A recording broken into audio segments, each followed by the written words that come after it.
Petermann is superbly placed for the research project we're doing. It's at the southern end of the range for the gentoo penguin, the northern end of the range for the Adelie, and it just so happens that we also have a 100-year perspective on the populations here from the French expedition when Jean-Baptiste came here in 1909. But it happens also that the Antarctic Peninsula is one of the 3 places on the planet warming fastest. The warming here is 5 times the global average, so we're really here at the heart of the changes on the planet. And our little penguin friends are really having to deal with this. So we go out into the field and we collect science on the birds around the island. Different data every day, so it goes into a simple spreadsheet format, and it can then be analyzed directly. In the 4 years in which we've been working here on Petermann, we've watched the Adelie population drop steadily. By the same token, the gentoos, which are also here on the island and have built up rapidly really in the last 20 years. So the fascinating thing we're looking at is the difference in fortunes of these 2 penguins in a part of Antarctica which is subject particularly to rapid change with global warming. It always boils down to 4 factors, and whether you're a human being or a penguin, you need to have food to eat, decent weather, a partner with whom to reproduce, and you have to have a good home.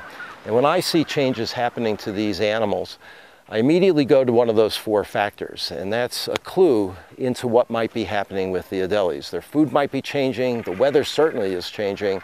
There seem to be enough nesting rocks for them, and there seem to be enough animals around for them to find mates. So it looks to be a food and a weather question. It's not going to be easy to solve, but we in the Oceanites team are onto it. We've developed a very, very close relationship with the Lindblad Expeditions Company. The National Geographic Endeavour is essentially our mothership for our shipboard surveys. We are on board all the time and very wonderfully have been chosen as their conservation partner in the Antarctic. For us, it's a flagship really. It's supported the program and given us some tremendous practical support with our research here on Petermann. Having the ships come in is a major reason that we've chosen this location. We know that tourists will visit this island, and for us it allows us to sort of showcase some of the work we're doing. So we can speak to the passengers and the crew about the science that we're doing and share it with the world. Be good advocates and be good stewards of Antarctic science and Antarctic flora and fauna.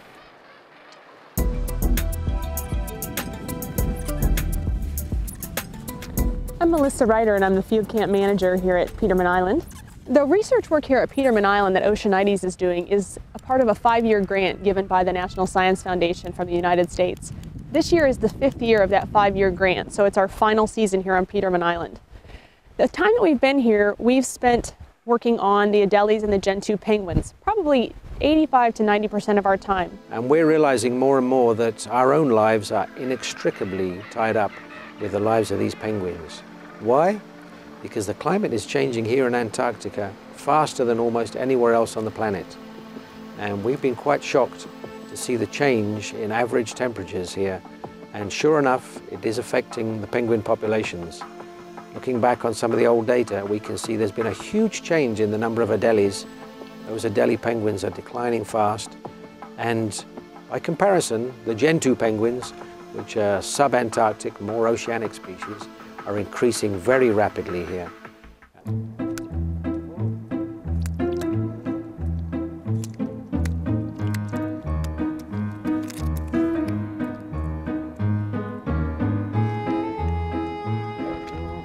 My role in particular here at Petermann Island is to be in charge of the data. And so I'm a statistical ecologist, and I spend most of my time analyzing data from the Antarctic site inventory. And so I'm here in charge of making sure that we collect the data that we need, it gets entered into the computers, and then when I go back to my home university, I'll analyze that then to understand what is it that we're seeing here at this island, and how do we understand that in relationship to the overall population trends here and at other sites on the peninsula. So Petermann Island is very special for 2 reasons. One reason is that it's near the northern limit of Adelie breeding, and it's historically been the southern limit of gentoo penguin breeding. And so we have both species nesting here on Petermann Island. It may seem that we're just standing out here, freezing out here, watching these birds, but in fact this is incredibly important work that we're doing. These penguins here, the Adelie penguins, are in serious decline here at the peninsula. So what we do is we have these 5 nests, and we come out here every day and we want to see how many eggs they have, because it's really important for us to know how their breeding season is going this year and how many of those eggs are going to actually make it to be chicks and eventually adults. So I'm just going to stand very quietly here, and eventually they're going to forget I'm even here. I can see one of my birds standing up right now. They will get up and stretch every once in a while, and that's what we're trying to capture.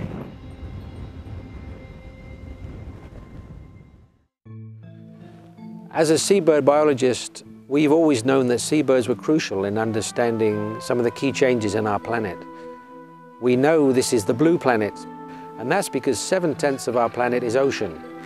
And so the seabirds, which have been around for millions of years, the penguins, for example, have been living in this environment very successfully for over 40 million years, which is 20 times longer than we've been here. They are very dependent on what happens in the ocean.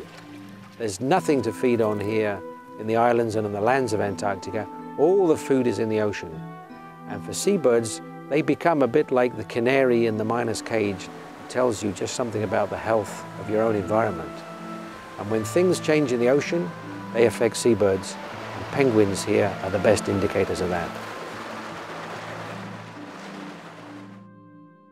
The Antarctic Peninsula, really is a separate animal from mainland Antarctica. And the western Antarctic Peninsula, where Petermann Island is, has warmed about 5 degrees Celsius over the last 50 years, which is a phenomenal number. It blows my mind, because we, in the northern hemisphere, we're agonizing about a 1 degree Celsius change, maybe a 2 degree Celsius change, and we've already seen 5 degrees Celsius rise in midwinter temperatures here on the western Antarctic Peninsula.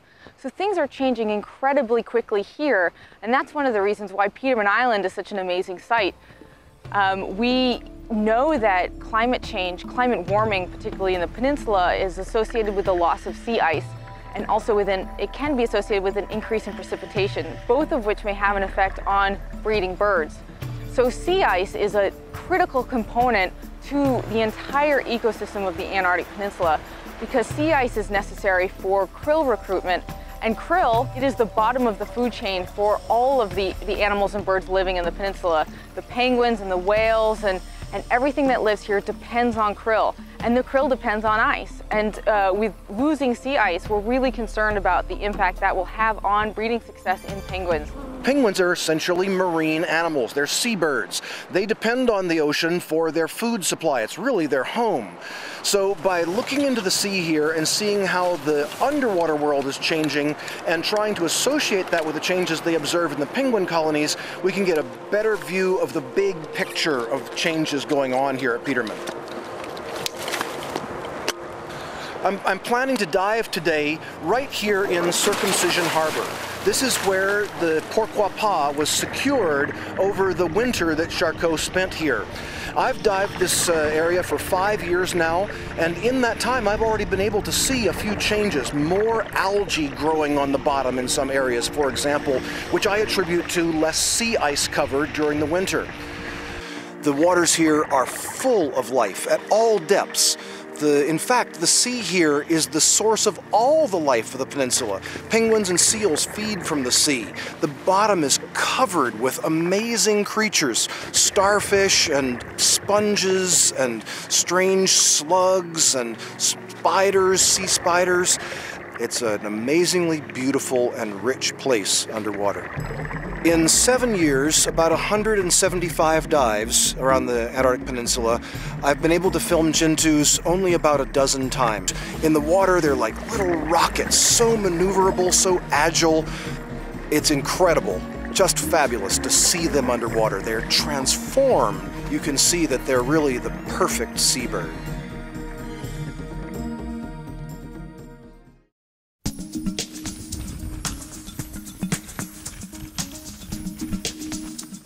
As the camp manager here at Petermann Island, my main responsibility is the health and safety of the people at the camp. Ian and Heather, their main focus is to get the science done. My main focus is to be sure that we're happy, healthy, safe, well-fed, and that we maintain a good lifestyle here at Petermann Island. All right, well, here we are at the emergency hut, the Argentine Refugio. Why don't we step inside and I can show you where we store some of our dry goods.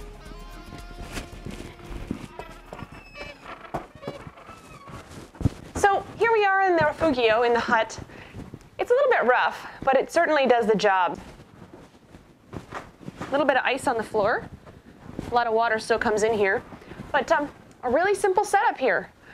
We keep all of our food, are all in these plastic tubs, and they're all clearly labeled on the outside. All these white boxes have our fresh foods inside.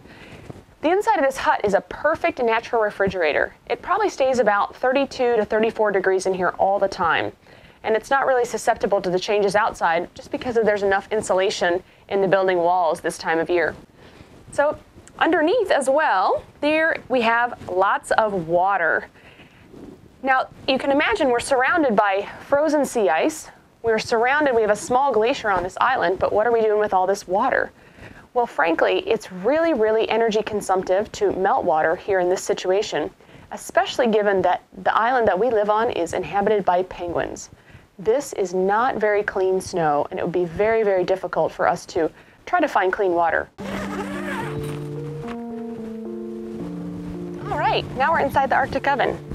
It's very important that we keep the outside things outside and the inside stuff inside. We take off our boots and any dirty field camp equipment so we don't drag the muck from outside inside, especially the penguin guano.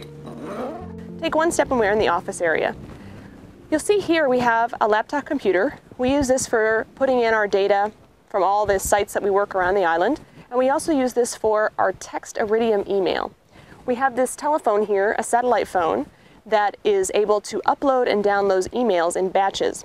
We get very small emails, just a few paragraphs of text only, but it allows us to keep a good link to our friends and family and colleagues back in the Northern Hemisphere.